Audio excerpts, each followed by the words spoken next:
بسم الله والحمد لله والصلاة والسلام على رسول الله أما بعد السلام عليكم ورحمة الله وبركاته my dear brothers and sisters in Islam, and welcome back to another episode to take you on the path, as we agreed, the path of da'wah. And what a better path it is. There's nothing better than that, according to Allah subhanahu wa ta'ala says, وَمَنْ أَحْسَنُ قَوْلًا مِمَّنْ دَعَا إِلَى اللَّهِ وَعَمِلَ صَالِحًا وَقَالَ إِنَّنِي مِنَ الْمُسْلِمِينَ. The answer is in the question itself. What is better than that path? Those who are in the path of da'wah invite people to the path of Allah and do righteous deeds and say, I submit my will to Allah subhanahu wa ta'ala.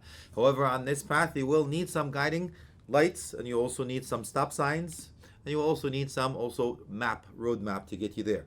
So if you have a GPS, punch in Jannah, you'll find Quran and Sunnah to guide you to Jannah. Among those, inshallah, among them to be truthful, because truthfulness, believe it or not, according to Hadith, it says you will say the truth and يتحرى الصدق, and you make sure you say the truth, حتى يكتب عند الله صديقا, till you be wrote in the sight of Allah subhanahu wa ta'ala صديقا, and the opposite is obviously true. I want to talk about the positive. However, we will know the negative حتى to stay away from it, not to know it, to stay away from it, be aware of it, inshallah.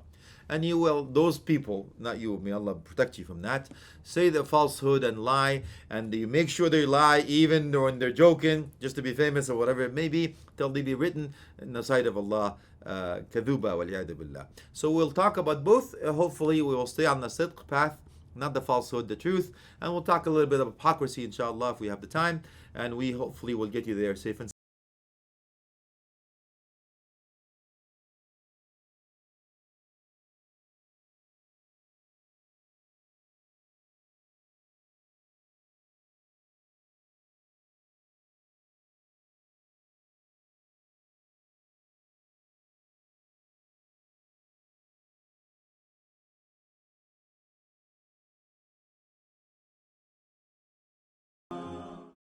Speaking of getting you there, let's get over there.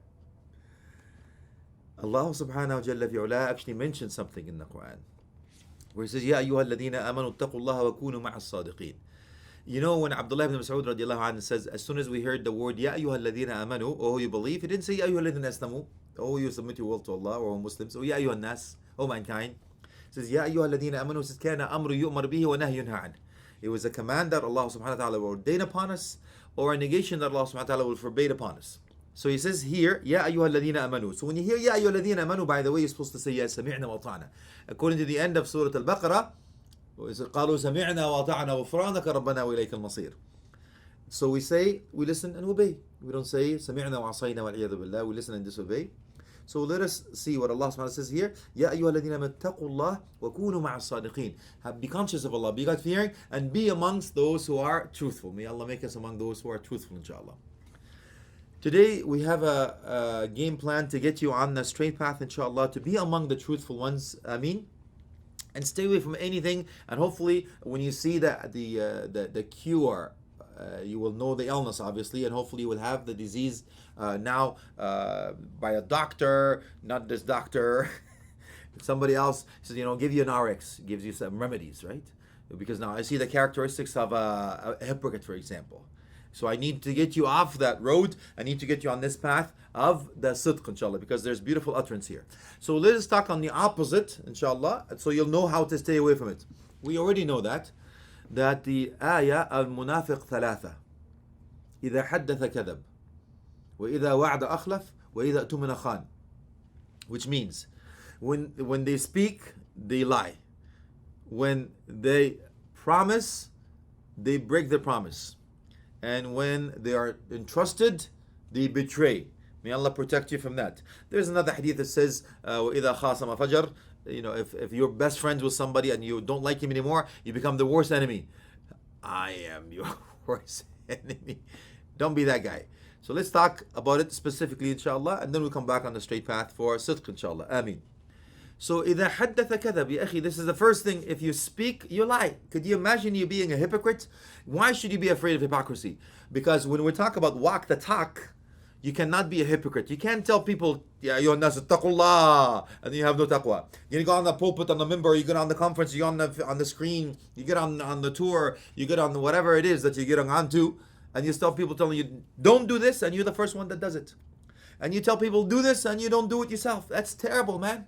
That's terrible. I mentioned before in the one episode, says كبر مقتا عند الله أن تقولوا ما لا تفعلون. It's grave in the sight of Allah to say what you do not do.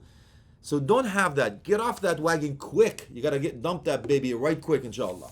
Among them, there's more, inshallah. So we agreed that you cannot be among those when they speak, they lie. It's impossible for you as a da'iyah to be known for that. People can see through you, akhi and ukhti, wallahi. If you don't have sincerity, if you have the truthfulness, if you don't walk the talk, people will know you're a hypocrite. They can see it through you. You're not going to go far. Let's put it this way. We have a proverb that says lies has very short feet, the short legs. They're not going to, you don't have short feet, you have short legs. Who said that? Sorry about that. It's short legs, not feet. You're not going to go far. So one is a haddatha kadhab. You get off that wagon, inshallah. Number two, if you promise, you betray the promise.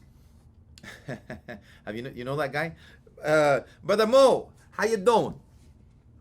You know how to fix things? Yeah, I know how to fix it. My man, so I'll see you tomorrow. You've been waiting for tomorrow. Tomorrow after tomorrow. Listen, if I don't come tomorrow, better yet, I'll see you at 8. Wait for me till 9. If I don't come at 10, wait till 11. If I don't leave at 12, you can leave at 11.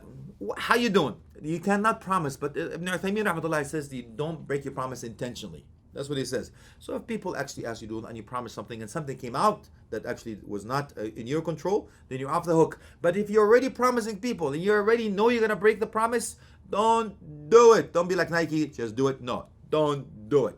Okay, so please make sure of that. Number three is very simple. He says, وَإِذَا أُتُمِنَ خَانٍ. Akhi, people trust you, man. People trust you, ukhti. You trust you with what? They trust you with the fruit of their lives, man. I tell you, they come pouring their hearts to you. They give you secrets, so don't betray them.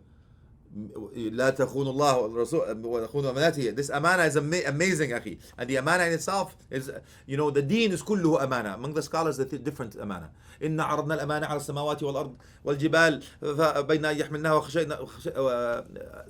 Allah subhanahu wa ta'ala says إن عرضنا الأمانة. We have actually offered this amana على السماوات والأرض والجبال فأشفقنا منها وأبين أن يحملنها وحملها الإنسان وكان الإنسان ظلوما جهولا.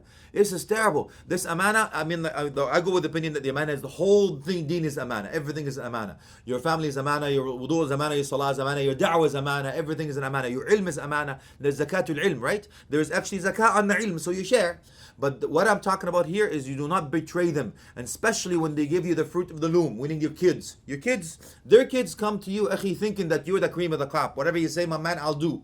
So they come to you in the halaqah and listen to you. I don't want you. The only thing I'm going to leave you with on this part is that the people give you the hearts, man, where they're giving you their kids in front of you. Don't let them end in prison or dead. Enough said. Now, there is more. My dear brothers in Islam, the hypocrisy is something amazing. Umar ibn Khattab radiallahu anhu was actually afraid of hypocrisy. Okay? You know why?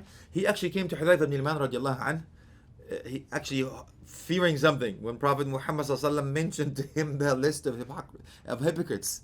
So Umar Khattab, the one among the 10 given glad tidings in the Jannah, as we talked about him before, he said, Ya Hudayfa, astahlifuka billah, asammahni laka Rasulullah. Did Prophet Muhammad mention me to you? Am I mentioned in the list of hypocrites? Allah, are you kidding me? Of course, Hudayfa ibn Yaman, he couldn't believe it that Umar al-Khattab would come to ask if his name was on the list of hypocrites. So Hudayfa ibn Yaman actually cried. So when Hudayfa ibn Yaman cried, Umar al-Khattab saw him cry. He said, oh my God, it's true. I'm on the list of hypocrites. He started to cry too. So Hudayfa ibn Yaman couldn't take it. He says, Ya Umar. It wasn't Amir al-Mu'mineen yet. He says, Ya Umar, Wallahi, Prophet Muhammad ﷺ mentioned that there will be a man in this ummah. A man in this ummah. He will act like a gate for the fitan, a protection for the ummah from the fitan, from the tests and trials and the bid'ah and all that stuff. He says that when he dies, the door will open wide for all this fitan. وَأَنْتَ يَا عُمَرْ هَذَا الْبَابِ. Oh Umar, you are that door. Subhanallah. Even then, Umar radiallahu anhu was not actually assumed that he's not going to be a hypocrite and so on. So please don't ever do this. Al-Hasan actually said something. What he said? He said, it's only the believers who are afraid of hypocrisy. It's the hypocrites who are not afraid of hypocrisy. The Sahaba radiallahu anhu ajma'in, used to actually think of a little mistake, it would be like a mountain coming down. It would the opposite. The hypocrites would think they would make a mountain of the bad deeds, and they will think it's like a dubaba, a fly, to just actually take it over. So let's take some of the utterance, inshallah, of some of the righteous they used to say about truth. May Allah make up among them, the truthful, inshallah. Among them was Umar al-Khattab radiallahu anhu, says, عليك بالصدق وإن قتلك. You know Umar al-Khattab, that's his language. Stay to the truth even if it kills you. And he says, أيضا, he says, لا يضع عني الصدق وما قل ما يفعل. He says, truthfulness will not belittle me. And of course, it's little that it does.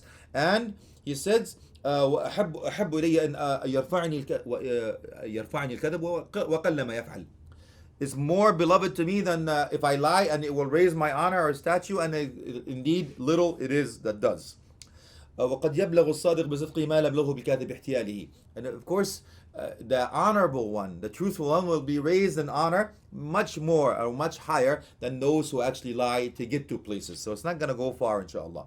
Ibn Abbas radiallahu anhu says, أربع من كنا فيه فقد ربح. Two things, again, hang in there. 2 and 2 makes 4. 4 things, if you have it, it will be a great thing for you to have. It says, الصدق والحياء وحسن الخلق والشكر. Truthfulness first on his list. And he says, haya, bashfulness, wa husn al-khuluq, the moral conduct as we talked about it before, wa shukr, being grateful to Allah subhanahu wa jalla. Umar ibn Abdul Aziz radiallahu anhu says, ما كذبت منذ علمت أن الكذب يشين بصاحبه. He said, I never lied after I heard what is that the kadhib was going to humiliate or dishonor the owner of those who was howling. Al-Awza'i rahmatullah, he says, وَلَوْ نَادَ مُنَادِ مِنَ السَّمَاءِ أَنَّ الْكَذِبَ حَلَالٌ مَا كَذِبْتُ. Even if I hear a caller from the heavens say that lying is actually true, it's halal, it's lawful, I still would not lie. Subhanallah. And this is, he says, وقال يوسف بن أسباط رحمة الله عليه لأن أبيت ليلى أعامل بالله صدق أحب من علي أن أضرب بسيف في سبيل الله.